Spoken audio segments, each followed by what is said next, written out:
శివమహాపురాణం రుద్ర సంహిత యుద్ధకాండ 51 చాప్టర్లో 27 శ్లోకా నుంచి ఏదైతే బాణాసురుడు చేసిన తపస్సుకి మెచ్చి ఆ ప్రసన్నుడైన పరమేశ్వరుని వరంగా తన ఒక్క పురంలోకి వచ్చి తన సైనికులతో తన పరివారాలతో అందరితో అక్కడే నివసించమని తన రక్షణ చెయ్యమని వేడుకుంటాడు.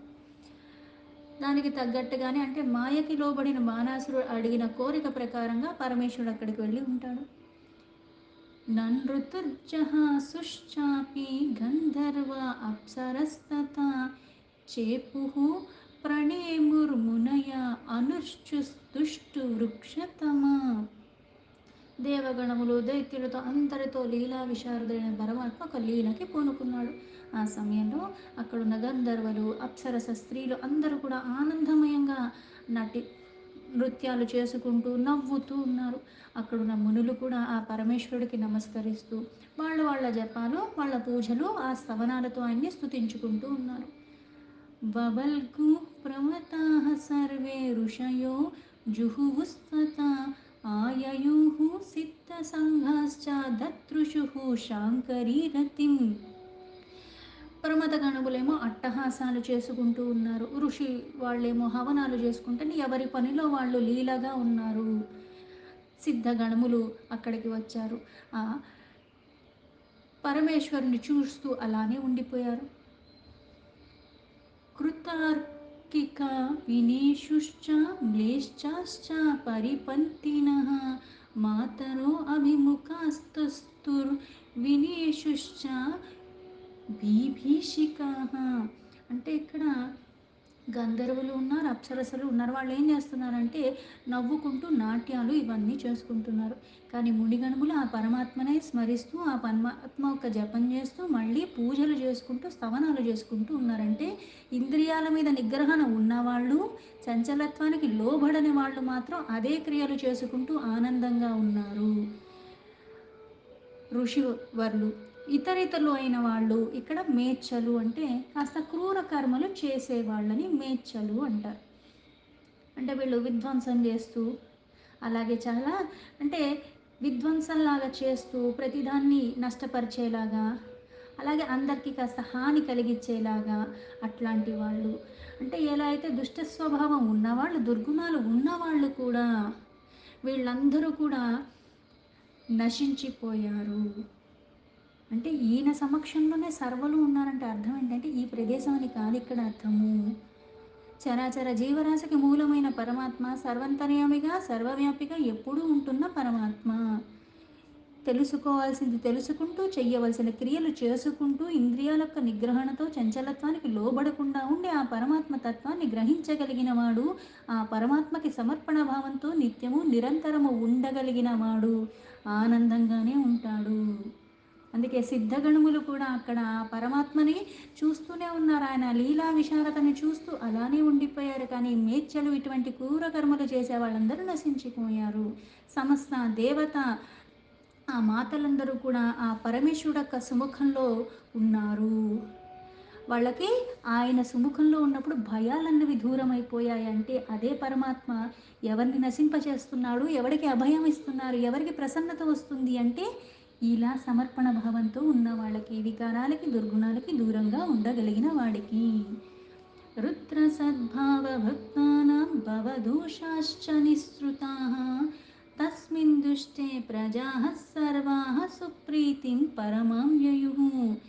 ఈ పరమాత్మ చేసే ఆ లీలా విశారద సద్భావన ఉన్న భక్తులు ఈ సంసారికంలో దోషారహితంగా ఉన్నారు. అయితే ఈ సద్భావన తెలియకుండా ఈ లీలలో అంటే మాయామోహాలు కూడా సృష్టిలో భాగం. మాయకి లోబడిన వాడు నశించిపోతాడు, మాయను జయించిన వాడు ఆ పరమపదాన్ని పొందుతాడు. అందుకే ఆ పరమేశ్వరు యొక్క దర్శన మాత్రం చూస్తేనే వీళ్ళందరూ కూడా అంటే భక్తి భావనతో ఈ సంసారమన్న దోషాలు తొలగించుకోగలిగిన వాడు, భవసాగరాన్ని దాటగలిగినలాగా పరమాత్మను ఆశ్రయించిన వాడు ఆనందంగా ఉన్నారు. బవల్గుర్మునయః సిద్ధాః స్త్రీణాం దృష్ట్వా విచేష్టితం పుపుషుశ్చాపి ఋత్తవః స్వప్రభావం తు తత్ర చ. మునులు సిద్ధగణములు స్త్రీలు అద్భుతమైన చేష్టల్ని చూసి అట్టహాసం చేస్తున్నారు. సమస్త ఋతువులు అక్కడ వాళ్ళ వాళ్ళ ప్రభావాన్ని ప్రకటిస్తూ ఉన్నారు. ఎలా అయితే మనకి 6 ఋతువులు ఉన్నాయి.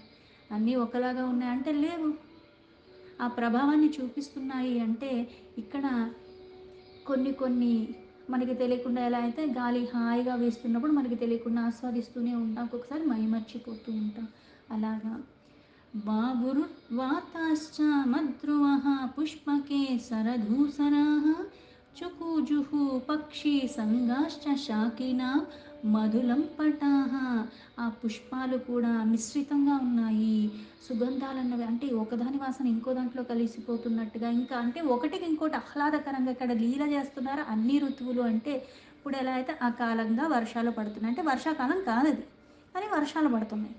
ఇది ఎండాకాలం కాదు. అయినప్పటికీ ఎండ తీవ్రతగా ఉండి అసలు గాలి ఏంటి ఏదైనా సరే దాన్ని మనం తట్టుకోలేకుండా స్థితి అయితే ఎలా ఉంటుంది?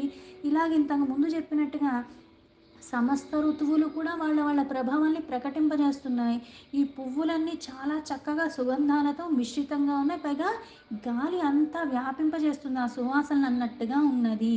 ఆ పక్షుల యొక్క సమూహం కూడా చక్కగా కూస్తున్నాయి. వినసొంపుగా ఉన్నది.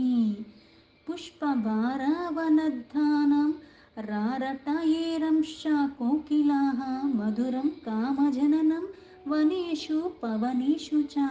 ఆ పుష్పాలు కూడా ఎలా ఉన్నాయంటే విరబూసినట్టుగా ఉన్నాయి. శాఖలు కానీ మొత్తం నిండిపోయినట్టుగా ఉన్నాయి. దీనికి తగ్గట్టు కోయిలలు కూస్తున్నాయి చాలా మధురంగా. ఇక్కడ వనాలు ఉపవనాలు ఎక్కడ చూసినా సరే ఆ మధురమైన అంటే ఇటు వాసన ఏవైతే జ్ఞానేంద్రియాలు కళ్ళకి ఇంపుగా కనిపిస్తున్నాయి, చెవులకి మంచిగా ఆహ్లాదకరంగా ఉంది, సువాసన వస్తుంది, చర్మానికి కూడా హాయి ఆ గాలి స్పర్శ ద్వారా అనిపిస్తుంది. అంటే ఒకటికొకటి తోడైనట్టుగా ఇవన్నీ అవ్వటం ద్వారా ఏమైంది, కామోత్పాదకమైన మధురంగా అంతా ఉన్నది. అంటే ఆ మనస్సు కాస్త చంచలత్వానికి లోబడే స్థితికి వచ్చేసాయి. తతః క్రీడా విహారే తు మత్తో బాలేన్ దుషేకరః అనిర్జితేన కామేన దుష్టః ప్రోవాచ నందినం. ఈ సమయంలో క్రీడా విహారంలో ఉన్న ఉత్తమోత్తమైన కాముడి మీదే విజయాన్ని సాధించిన ఆ పరమాత్మ కూడా మళ్ళీ ఇక్కడ లీల చేస్తున్నాడు. దాని ప్రభావం ఆయన మీద పడినట్టుగా ఆయన వెంటనే అక్కడ నందిని పిలిచాడు. చంద్రశేఖర ఉవాచ వామామానయ గౌరీం త్వం కైలాసాత్ కృతమండనాం శీఘ్రమస్ మాధ్వనాద్వగ్వా హుక్త్వా కృష్ణామిహానయ. ఆ చంద్రశేఖరుడు నందితో ఇలా అన్నాడు, ఓ నంది, త్వర త్వరగా నువ్వు మన కైలాసం దగ్గరికి వెళ్ళి అక్కడ ఉన్న ఆ పార్వతీదేవిని చక్కగా అందంగా అన్నీ ధరించి నా దగ్గరికి రమ్మని చెప్పు గౌరిని అన్నాడు. సనత్కుమార ఉవాచ సాతతేతి ప్రతిజ్ఞాయ గత్వా తత్రాహ పార్వతీం సం సుప్రణామ్య రఘుధూత శంకరస్య కృతాంజలి. సనత్ కుమారుల వారు మళ్ళీ ఇలా చెప్తున్నారు. ఆ పరమేశ్వరుడు చెప్పినట్టుగా నంది కూడా ఇలానే చేస్తాను అని చెప్పి ఆయన దగ్గర ప్రతిజ్ఞ చేసి ఆయన ఇచ్చిన ఆజ్ఞ ప్రకారంగా ఆ పార్వతీదేవి గౌరీ దగ్గరికి వెళ్ళాడు దూతగా. అక్కడ ఆవిడికి పార్వతీదేవితో ఏకాంతంగా ఉండి ఆవిడికి నమస్కరించి నందీశ్వర ఉవాచ దృష్టుమిచ్చతి దేవిత్వం దేవదేవో మహేశ్వర స్వావలంబా రూపకృతం మయోక్తం తత్ నిధేశత. నందీశ్వరుడు పార్వతితో ఇలా అన్నాడు, దేవి, దేవదేవుడైన మహాదేవుడు ఆ మహేశ్వరుడు చక్కగా అలంకరించుకుని నిన్ను ఆయన సన్నిధికి రమ్మని ఆదేశం పంపించాడు అని చెప్పాడు. సనత్కుమార ఉవాచ తతస్తద్వచనాద్గౌరీ మండనం కర్తుమాధరాత్ ఉదాతా భూన్మునిశ్రేష్ట పతివ్రత పరాయణ. సనత్ కుమారులు వాళ్ళు మళ్ళీ ఇలా చెప్తున్నారు. నందుడు ఎప్పుడైతే పార్వతీదేవికి చెప్పాడో చెప్పిన వెంటనే ఆ మాటలు విని పతివ్రత ధర్మంలో పారాయణురాలు అంటే ఎప్పుడు ఆ ధర్మాన్ని నిత్యము ఉల్లంఘించకుండా ఆచరించేది ఆ భగవతి పార్వతి చాలా ఆనందంగా ఆవిడ మళ్ళీ అలాగే ఆయనకి ఎలా అయితే కోరుకుంటుందో అలా చూడటానికి అన్ని రకాలుగా చక్కగా అలంకరించుకుంటుంది. నేను అలంకరించుకుని వస్తాను అని నందితో చెప్పి పంపించింది. ఆగచ్చామి ప్రభుం గచ్చ వదతం త్వాం మమాజ్ఞయా ఆజగామ తతో నంది రుద్రాసన్నం మనోగతి. నా ఆ పరమేశ్వరుడు యొక్క ఆజ్ఞతో నేను త్వరగానే అన్ని రకాలుగా అందంగా తయారయ్యి నేను అక్కడికి వస్తాను, నేను వస్తున్నాను, నువ్వు వెళ్ళు అని చెప్పానని చెప్పి పంపించేసింది. నందీశ్వరుడు కూడా మళ్ళీ ఆ పరమేశ్వరుడు సన్నిధికి వచ్చేశాడు. పునరాహ తతో రుద్రో నందినం పరివిప్రమః పునర్గచ్చ తతస్తాత క్షిప్రమానయ పార్వతిం. నందీశ్వరుడు ఒక్కడే రావటం చూసి ఆ పరమేశ్వరుడికి ఇంకా ఆగట్లేదు. మళ్ళీ వెళ్ళి త్వరగా రమ్మని చెప్పు పార్వతీదేవిని అని పంపించాడు. బడముక్త్వా సాతాం గత్వా గౌరీమాహ సులోచన దృష్టుమిచ్చతి తే భర్త కృతవేషాం మనోరమా. ఇక్కడ లీలగా ఏం అర్థం చేసుకోవాలి అంటే, ఇక్కడ దూతను పంపించి రమ్మని ఇవన్నీ చెప్పేదానికని ఆయన వెళ్ళిపోతే అయిపోయింది కదా, ఆవిడ అక్కడే ఉంది కదా. ఇక్కడ లీలగా ఏం చెప్తున్నాడంటే, మళ్ళీ శివశక్తేక యుక్త అన్నట్టుగా వాళ్ళు ఎప్పుడూ కలిసే ఉంటారు. మానవ మాతృలాగా నేను ఇక్కడ ఉన్నాను ఆయన ఎక్కడో ఉన్నాడు అన్నట్టుగా కాదు ఇక్కడ సృష్టిలో. అందుకే ఇక్కడ హావభావాల దగ్గర నుంచి ఇంద్రియాల్లో ఒక చంచలత్వం వస్తున్నా సరే ఆ చంచలత్వాన్ని మళ్ళీ తొలగించుకోవటానికి కూడా మళ్ళీ ఇదే శరీరం ఆధారం. నువ్వు స్థిరంగా ఉంటున్నావా, చంచలత్వం మాయంగా ఉండేలాగా మళ్ళీ ఏదైనా చేస్తున్నావా, లేకపోతే వాటిని నువ్వు నీ ఆధీనంలో పెట్టుకుంటున్నావా. అయితే ఇక్కడ మళ్ళీ ఇక్కడ ఆ కామ యొక్క ప్రభావంతో ఆ చంచలత్వం ఎలా అయితే వాసనలు వస్తున్నాయని చెప్పారు, గాలి హాయిగా వీస్తుంది, ఎటు చూసినా ఆహ్లాదకరంగా ఉంది, లీల చేస్తున్న పరమాత్మ అంటే అవన్నీ ప్రభావంలో మనం ఎలా ఉంటామంటే కాస్త చంచలత్వానికి లోబడతాం. ఇక్కడ పరమేశ్వరుడు చంచలత్వానికి లోబడి ఇక్కడ లీలగా చేస్తున్నాడు. సంకల్ప మాత్రంతో సృష్టి చేయగలిగినాడు, ఇది పెద్ద విషయమేమి కాదు. అయితే ఇక్కడ ఈ విషయాన్ని కూడా చక్కగా ఎందుకు అంటే కొన్ని లీలల ద్వారా చెప్పేదేంటంటే సమస్య అన్నది ఆ సందర్భం అన్నది అందరికీ వస్తుంది. అయితే దాన్ని సాధించాలన్నా దాన్ని జయించాలన్నా నువ్వెలా ఉండాలి, నీలో వచ్చిన మార్పు కారణంగా దాన్ని నువ్వు చాలా సులభంగా దాటగలవు. మార్పు నీలో రానంత వరకు దాని ప్రభావం దీని ప్రభావం వీళ్ళు చెప్పారు వాళ్ళు చెప్పారు వీళ్ళు వచ్చారు వాళ్ళు వచ్చారు అని నేను వంకలు ఎత్తుక్కుంటూనే ఈ జన్మని కూడా చాలిచ్చేస్తాను. వంక ఎత్తుక్కోవటం కాదు, ఆ పరమాత్మను ఆశ్రయించే విధానం ఉన్నది త్రికరణ శుద్ధిగా. ఆయనకి సాధ్యం కాంది ఏదీ లేదు. మాయనే తన ఆధీనంలో పెట్టుకున్నవాడు ఇక్కడ మన్మధుడు, దానికి ఈయనకేమీ పెద్ద ప్రభావం లేదు, కానీ అలా ఉన్నట్టుగా నటిస్తున్నాడు, అదే లీల. అందుకని మళ్ళీ వెళ్ళి త్వరగా తీసుకురమ్మన్నాడు.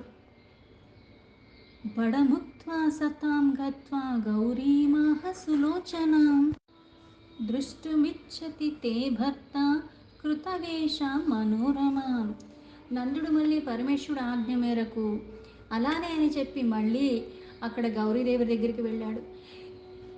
మీ భర్త అయిన పరమేశ్వరుడు మిమ్మల్ని త్వరగా రమ్మని చెప్తున్నాడు, అందుకని మీరు త్వరగా రండి అని మళ్ళీ చెప్పాడు అమ్మవారికి. శంకరో బహుధా దేవి విహర్తుం సంప్రతీక్షతే ఏవం పతో సుఖామార్తే గమ్యతాం గిరినందని. అమ్మా దేవి, అక్కడ విహారం చేయటానికి మీ రాక కోసం ఉత్కంఠతో ఉన్నాడు ఆ పరమేశ్వరుడు, అందుకని మీరు ఇంకా ఆయన వేచి ఉండేలా చేయకుండా త్వరగా రండి. ఇది మళ్ళీ ఆ పరమేశ్వరుడు యొక్క ఆజ్ఞ, ఓ గిరిజానందిని, అందుకని మీరు త్వరగా రండి, ఇది పరమేశ్వరుడు యొక్క ఆజ్ఞ అని మళ్ళీ వచ్చి చెప్పాడు. అప్సరోభిః సమగ్రాభిరన్యో అన్యమభి మంత్రితం లబ్ధభావో యథా సద్యః పార్వత్యా దర్శనోత్సుకః. పార్వతీదేవి రావటానికి ఇంకా సమయం పట్టేది ఉంది అని అక్కడున్న అప్సరసలందరూ కూడా వాళ్ళు ఒకళ్ళు ఇలా చర్చించుకుంటూ ఉన్నారు. ఆ పరమేశ్వరుడు పార్వతి త్వరగా రావాలని ఆయన చాలా ఆతృతగా వేచి ఉన్నాడు అని ఆయన ఒక ఆరాటాన్ని చూసి అయం పీనాకి కామారి వృణుయాధ్యా నితంభినిం సర్వసాం దివ్యనారీణాం రాజ్ఞి భవతి వై ధ్రువం. ఇలా పార్వతీ ఇవి రాక కోసం వేచి ఉన్న ఆ పరమాత్మ యొక్క ఆ భావన చూసి ఆ అవస్థను చూసి అక్కడున్న అప్సరసలందరూ కూడా వీళ్ళందరూ ఏం చర్చించుకుంటున్నారంటే, ఇక్కడ ఇంతమంది ఉన్నాం కదా, మనం ఎవరైనా సరే ఆ రూపాన్ని ధరించి ఆయన సన్నిధికి వెళ్తే మళ్ళీ అందరికీ మనమే రాణి అవుతామంటే ఆయనకి మళ్ళీ ఆ భేదం తెలియకూడదు, ఆ రూపాన్ని అంత చక్కగా మనం మారి అక్కడికి వెళ్ళగలిగితే అన్నట్టుగా చర్చించుకుంటున్నారు. వీక్షణం గౌరీरूपेण क्रीडयेन्मन्मतेर्गणैः కామోయం హంతి కామారిముచుర్యన్యో అన్యమాదృతాః. ఆవిడ రాక కోసం అంతలాగా వేచి ఉన్నాడు కాబట్టి ఆ గౌరీ రూపాన్ని దాల్చి మనం ఆయన సన్నిధికి వెళ్ళగానే ఈ ప్రేరణ కొద్దీ ఆయన వెంటనే మనమే పార్వతి అని అనుకుంటాడు. దానికి తగ్గట్టుగా మనతో సుఖంగా ఉంటాడు. ఇంకా వేరే భావనతో మనని చూడడు. అలా ఆదరిస్తాడు అని వాళ్ళలో వాళ్ళు ఇలా చర్చించుకుంటున్నారు. స్పృష్టुं शक्नोति या काचिद्धृते दाक्षायणीं श्रियं सा गच्छेत्तत्र निशङ्कं మోహయేత్ పార్వతీపతిం. పార్వతీపతి అయిన పరమేశ్వరుడు మోహానికి లోబడి ఉన్నాడు కాబట్టి ఈ అప్సరసలందరూ ఇలా అనుకుంటున్నారు, మనం ఇలా ఆవిడ రూపంలో వెళ్ళిపోతే మనమే రాణి అయిపోతాము అని. అంతలో అక్కడ ఉన్న దాక్షాయిణి లేదు కాబట్టి ఇప్పుడు ఆ రూపంలో మనం వెళ్ళిపోతే ఆయన ఒక్క స్పర్శ అంటే పైగా రూపాన్ని అయితే ధరించి అక్కడికి వెళ్ళిపోతాం. ఆ పరమేశ్వరుని ఎలా భ్రాంతికి లోనయ్యేలా చేస్తాం? ఆయన అక్కడ విరహతాపంతో ఉన్నాడు కాబట్టి ఆవిడ రూపంలో అక్కడికి వెళ్ళగానే ఆయన పార్వశంలో అంత పట్టించుకోకపోవచ్చు. కాకపోతే ఆయన స్పర్శ చేసిన ఆయనకి మళ్ళీ సంకోచం రాకుండా ఆ పార్వతీపతి ఆవిడ పార్వతి అన్న భావనతో స్వీకరించాలి. ఆయన్ని అంతలాగా మోహానికి లోబడేలాగా చెయ్యాలి. కూష్మాండతనయా తత్ర శంకరం స్పృష్టముత్సహే అహం గౌరీ సురేపేణ చిత్రలేఖ వచో అబ్రవీత్. అప్పుడు కూష్మాండ కూతురు చిత్రలేఖ అప్పుడు ఇలా అంటుంది, అంటే నేను ఆ గౌరి యొక్క సుందరమైన రూపాన్ని ధరించి ఆ పరమేశ్వరుడి దగ్గరికి వెళ్ళిపోతాను. అప్పుడు ఆ పరమేశ్వరుడు నన్ను స్పర్శిస్తాడు, నేను కూడా ఆయన్ని స్పర్శిస్తాను అని. చిత్రలేఖో ఉవాచ యద్యాన్మోహినీ రూపం కేశవో మోహనిచ్చయ పురా తద్వైష్ణవం యోగమాశ్రిత్య పరమార్థతః. ఆ చిత్రలేఖ అక్కడున్న అప్సరసలతో ఇలా ఉంటుంది, పరమేశ్వరుని మోహానికి గురి చేయాలంటే ఆవిడ రూపంలో వెళ్ళిపోతేనే ఆయన మోహపడిపోతాడు. అలాగే ఎలా అయితే ఇంతకు పూర్వము వైష్ణవ యోగ మాయ ద్వారా ఆ విష్ణువు ఎప్పుడైతే మోహిని రూపాన్ని ధరించాడో ఇచ్ఛానుసారంగా మళ్ళీ ఇక్కడ పరమార్థాన్ని చెయ్యటానికి లోకహితార్థమే పరమేశ్వరుడు కూడా మోహిని రూపానికి ఎలా అయితే చూసి కాస్త మోహానికి లోబడ్డాడో నేను ఆ రూపంలో అలానే వెళ్ళిపోతాను. అప్పుడు ఆయన మోహానికి లోబడిపోతాడు, నేను పార్వతిని అనుకుంటాడు, అప్పుడు నేను ఆయన్ని స్పర్శించచ్చు అంది. ఊర్వశ్యాశ్చ తతో దృష్ట్వా రూపస్య పరివర్తనం కాని రూపం కృతా చేతు విశ్వవాచి చాండిక వపుః. ఇలా అక్కడ నేను ధారణ చేస్తాను అని చిత్రలేఖ అంటే ఊర్వశి కూడా తన రూపాన్ని మార్చుకుంది. అలాగే అక్కడున్న ఇంకొకళ్ళు ఘృతాచీని కాళీ రూపాన్ని, విశ్వాచీని ఏమో చండికా రూపాన్ని ధరించారు. సావిత్రి రూపం రంభాం చ గాయత్రం మేనకం తదా సహజన్య జయారూపం వైజయం కుంజికస్థలి మాతృనామప్యానుక్తానామనుక్తాశ్చాప్సరోవరాః యత్నాదృపాణి తాశ్చక్రుః స్వావిత్యా సంయుత అను. అలాగే ఆ రంభ సావిత్రి రూపం ఈ అప్సరసగణములందరూ కూడా ఎలా అయితే పార్వతీదేవి వీళ్ళందరితో కలిసి ఉంటుంది. అందుకని వీళ్ళందరూ ఆయా రూపాన్ని ధరిస్తే ఆయనకి ఇంకా మోహానికి లోబడి ఉన్నాడు కాబట్టి పెద్దగా గమనించడు అని ఒక్కొక్కళ్ళు ఒక్కొక్క రూపాన్ని ధరించారు. అలాగే ఇక్కడ మేనక ఏమో గాయత్రి రూపాన్ని, సహజన్య నామ జయ రూపాన్ని, పుంజికా స్థలి ఏమో విజయ రూపాన్ని, ఇలా సమస్త అప్సరసలు కూడా మాతృగణాల రూపాల్లో ప్రయత్నపూర్వకంగా అలా మారిపోయారు. తతస్తాసాం తు రూపాని దృష్ట్వా కుంభాండనందిని వైష్ణవాద్యమయోగశ్చ విజ్ఞాతాద్దా వ్యఢంబయత్ ఉషా బాణాసురసుత దివ్య యోగ విశారద చకార రూపం పార్వత్యా దివ్యమత్యద్భుతం శుభం. ఇక్కడ వీళ్ళందరూ రూపాలు మార్చేసరికి అవన్నీ చూసిన కుంభాండ ఒక్క పుత్రికైన చిత్రలేఖ కూడా వైష్ణవ యోగంతో ఆ రహస్యాలన్నీ తెలుసుకుని ఆమె కూడా రూపాన్ని మార్చి అక్కడ నిలబడింది. ఆ దివ్యయోగ విశారద బాణాసుర యొక్క కన్య ఉష ఆ వైష్ణవ యోగ ప్రభావంతో చాలా సుందరమైన మనోహరమైన అద్భుతమైన పార్వతీ రూపాన్ని ధరించి ఉన్నది. మహారక్తాభాజ శంకాసం చరణం చోత్తమ ప్రభం దివ్యలక్షణ సంయుక్తం మనోభిష్టార్థదాయకం. ఉష ఆ కాళ్ళు కూడా కమలాలతో సమానమై కాంతిలాగా ఉన్నాయి. ఆ ప్రభావానికి చక్కగా సంపన్నంగా ఉంది. దివ్య లక్షణాలతో సంయుక్తంగా ఉన్నది. అలాగా అభిలాషించినవన్నీ కూడా ఎలా కావాలంటే అలా ఇవ్వగలిగేలాగా అంత శోభాయమానమైన రూపాన్ని ధరించి ఉంది. తస్య రమణ సంకల్పం విజ్ఞాయ గిరిజా తతః ఉవాచ సర్వ విజ్ఞానం సర్వంతర్యామిని శివ. దాని తర్వాత సర్వంతర్యామి అయిన అన్నీ తెలుసుకోగలిగింది, అన్నీ తెలిసింది. ఎలా అయితే భూత భవిష్యత్ వర్తమానాలు అట్లాంటి ఆ పరమేశ్వరి గిరిజ అక్కడ ఈవిడికి ఆ పరమేశ్వరుడితో రమించాలన్న కోరిక ఉన్నదన్నది తెలుసుకుని మళ్ళీ ఇట్లా మాట్లాడుతుంది. గిరిజ ఉవాచ యతో మమ స్వరూపం మే ధృతమూషే సఖిత్వయా సకామత్వేన సమయే సంప్రాప్తే సతిమానిని. గిరిజ మళ్ళీ తినతో ఉంది, ఓ ఉషా నా స్నేహితురాలా, నువ్వు ఇక్కడ చాలా చక్కగా సకామ భావంతోనే అంటే ధర్మపరమైన కోరికతోనే సమయానికి తగ్గట్టుగా నా రూపాన్ని అయితే నువ్వు ధరించి పైగా నువ్వు ఇలా చేసిన కారణంగా ఏమవుతుంది, కార్తీక మాసంలో ధర్మిణివి నువ్వు అవుతావు అని చెప్పింది. అస్మిస్తు కార్తికే మాసి ఋతుధర్మాస్తు మాధవి ద్వాదశం శుక్లపక్షే తు యస్తు ఘోరే నిషాఘమే.